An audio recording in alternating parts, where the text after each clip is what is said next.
Hi, this is Jane with Green Side Up. It is early spring here in Fayetteville, North Carolina, and the flowers are starting to come into bloom. I am sitting here with our rhododendrons. Ooh, they have got huge big buds, and in fact, there's about 3 plants that actually are starting to show color. We're going to talk about rhododendrons today. Rhododendrons and azaleas are related. In fact, the azaleas are considered part of the rhododendron family. Rhododendrons like to be growing in a morning sun only, not the hot afternoon sun, so a semi-shaded area. Rhododendrons typically will get anywhere from, say 6 to 10 feet tall. They have beautiful flowers ranging in colors from your pinks or your light pinks to kind of white to kind of more of a purple. They're going to have more of a purple flower than what the azaleas will have.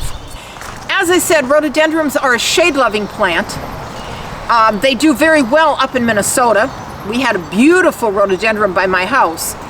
Down here in North Carolina, Zone 8, it starts to get a little bit hot for them. Now, I've had customers that have come in and they have told me about their beautiful rhododendrons. So it is not that you cannot grow them, but you just have to be a little bit careful where you put them. We have a variety here at Green Side Up that is supposed to be more heat tolerant. So they would be a safer variety to plant in your yard. Rhododendrons like an acid soil, just like the azaleas do.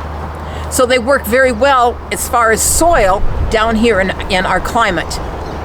By the way, rhododendron, rhodo is rose, dendron is tree, and their flowers are like they're great big flowers, almost like a rose. They're very beautiful.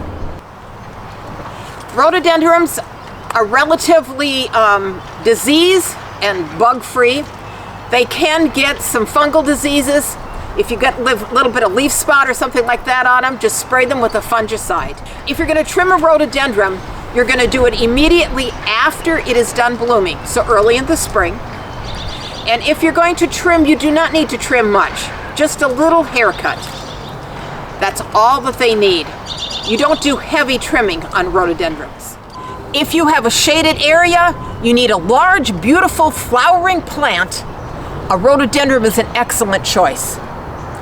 If you have any questions or comments, please leave them in the area below on this video. And we thank you for watching.